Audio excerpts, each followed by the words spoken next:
Esto pasó en el pueblo de Jolalpan, entre el estado de Morelos y Puebla. En ese entonces tendría unos 8 años, y recuerdo que me gustaba mucho salir a pedir dulces en estas fechas.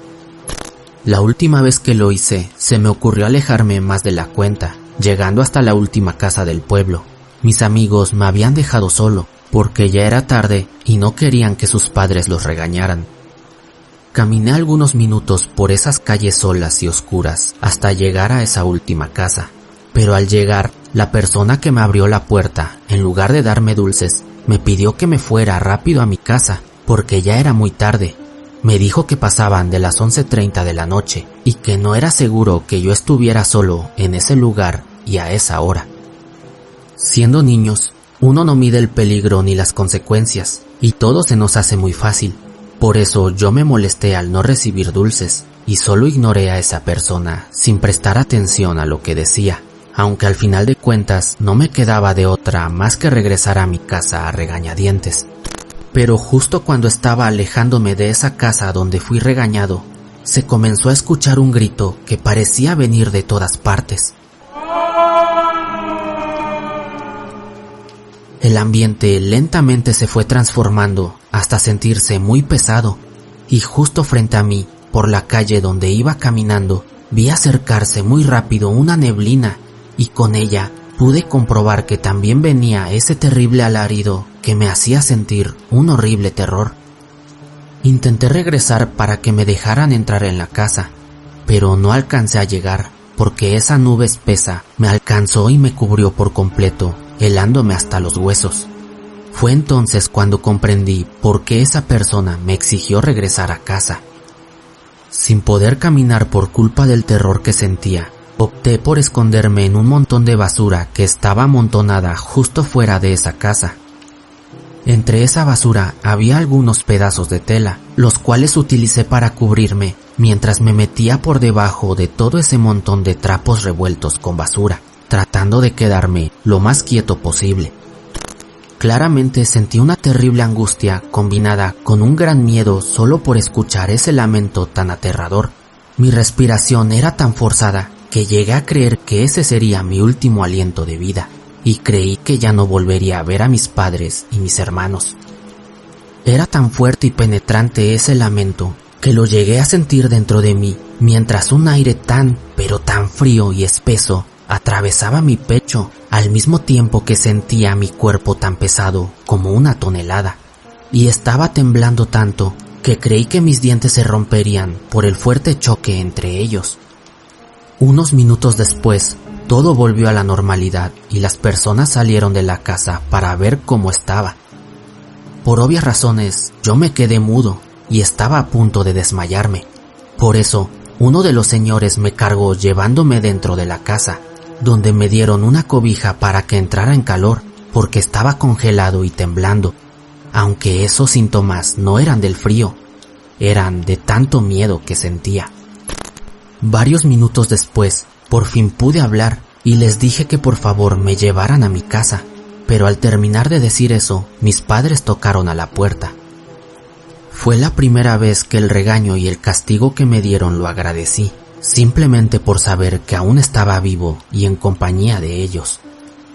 A partir del siguiente año ya no quise volver a salir a pedir dulces, y siempre traté de estar dentro de casa antes de que llegara la noche, porque a pesar de los años en toda mi vida no recuerdo un terror tan fuerte como el que sentí en ese momento, y no creo, pero tampoco quiero volver a experimentar algo igual, porque esos pocos segundos en los que escuché aquel lamento se me hicieron eternos.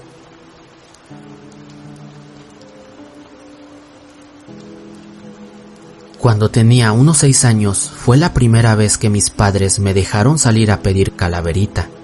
Era el más chico de mis 7 hermanos, y yo estaba muy contento por esa ocasión, ya que no podía esperar acompañarlos, a pesar de que a los mayores no les gustaba mucho la idea, porque les daba algo de pena. Aún así, tenían que salir para cuidar de los menores. Era tal mi alegría, que cuando llegó la hora, salí muy rápido de la vecindad donde vivíamos, que estaba en el centro de la ciudad, de la cual solo recuerdo el nombre de la calle llamada Florida. Recuerdo que por salir corriendo sin esperar a mis hermanos, casi tiró a una niña que estaba parada de espaldas en la puerta. Llevaba un vestido blanco que casi le llegaba al suelo, con su cabello negro, largo y suelto, más abajo de su cadera. Le pedí disculpas por empujarla sin querer, y ella, sin voltear a verme, me dijo que si la acompañaba a pedir dulces me perdonaría. Muy emocionado acepté, y sin recordar a mis hermanos la seguí. Durante todo el tiempo que estuvimos juntos, no recuerdo que se dejara ver la cara. De hecho, cada vez que intentaba verla, ella se giraba y me decía que no la viera. Llegué a pensar que tal vez le daba pena el pedir dulces, al igual que mis hermanos mayores, y por eso dejé de intentar ver su rostro. Fuimos a varias vecindades cercanas, pero siempre que nos daban los dulces, se me hacía demasiado extraño que en todas las casas me preguntaran por qué estaba solo, y yo, extrañado sin comprender a qué se referían, siempre les decía que no, que la niña que estaba a mi lado me acompañaba, señalando hacia donde estaba ella, pero las personas solo se reían. Yo no entendía qué les hacía gracia, y nunca se me ocurrió que tal vez creían que era una especie de broma de mi parte, porque ellos no podían verla. Eso lo comprendería después de llegar a mi casa con mis dulces y ver que mis padres y mis hermanos, junto con varios vecinos y 2 policías, estaban en la casa muy preocupados después de estarme buscando por 2 días y 2 noches. ¿Dónde estabas?, fue lo que me preguntaron varias veces al verme entrar muy tranquilo, a lo que yo les contesté que solo había ido a pedir dulces con mi amiga, que aún seguía a mi lado. Todos muy extrañados me preguntaron que cuál amiga, mientras me decían que me había perdido por 2 días, a pesar de que yo no sentía que fuera así, porque para mí solo pasaron un par de horas. Ahí fue donde también comprendí que no podían ver a la niña, que para ese entonces había desaparecido. Poco tiempo después mis padres decidieron mudarse, y justo una noche antes de irnos de aquella vecindad, esa niña me visitó. Recuerdo que me acababa de ir a dormir cuando la vi parada de espaldas junto a mi cama. Le pregunté por qué estaba ahí, pero ella me dijo que fuéramos a pedir dulces. Yo le contesté que no tenía permiso y que además era muy tarde. Entonces ella se giró y al poder verla directo a la cara, sentí tanto miedo porque su rostro era espeluznante.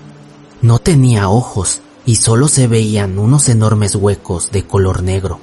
Su piel era completamente blanca, sus labios estaban muy agrietados y al desviar la mirada pude notar que estaba flotando.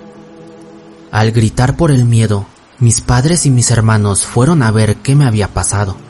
Cuando llegaron, yo les señalé a esa niña y tartamudeando les decía que estaba junto a mi cama, pero ellos no la podían ver.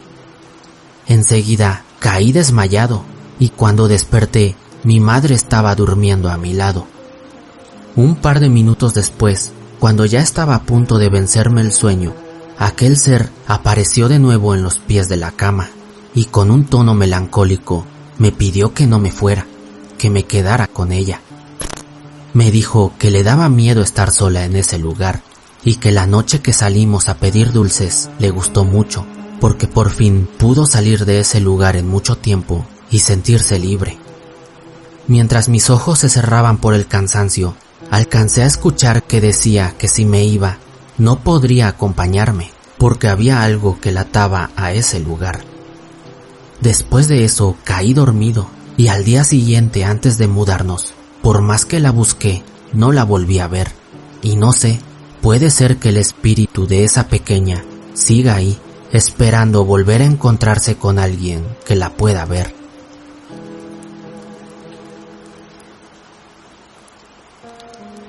Mis padres son de Honduras, pero todos mis hermanos y yo nacimos en Estados Unidos, en el estado de Nevada. Recuerdo que cuando era pequeño había un programa infantil de marionetas que pasaba todas las mañanas los fines de semana en la TV. Nos gustaba tanto que nunca nos lo perdíamos.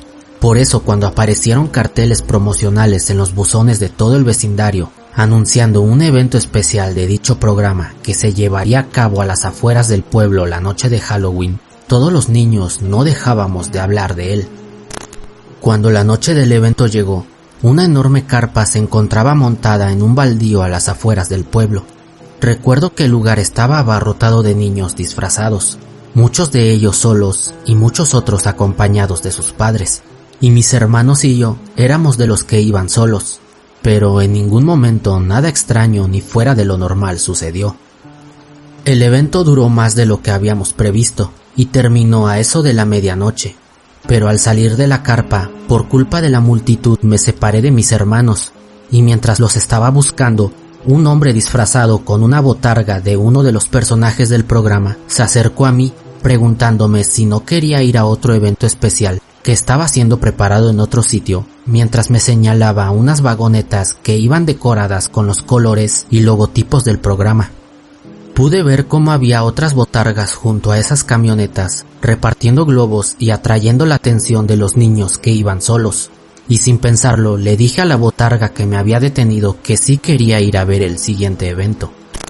Me tomó de la mano, y cuando estábamos por llegar a la camioneta, alguien me jaló por detrás, y al voltear vi que era mi madre, quien con cara algo molesta me preguntó qué estaba haciendo. Yo le dije que quería ir al siguiente evento, pero ella me dijo que no, que ya era muy tarde y que teníamos que irnos a la casa, señalándome hacia donde estaban mis hermanos acompañados de mi papá.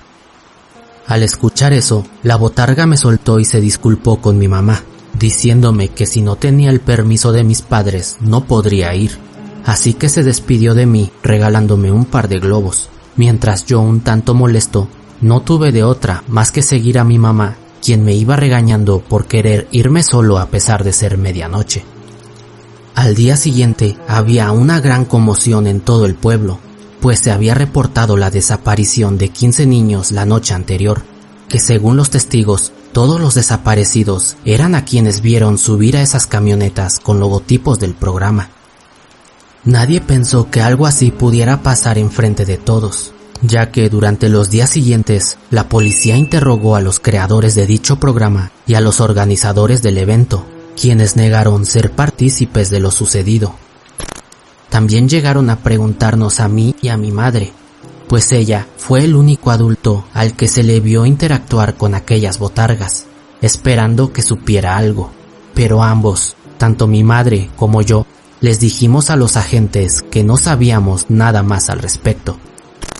Pocos días después, aquel programa salió del aire, tal vez por los problemas que le causó el secuestro múltiple de esos 15 niños, de los cuales nunca más se supo nada, y que gracias a que mis padres fueron a recogernos aquella noche, no fui uno más de ellos.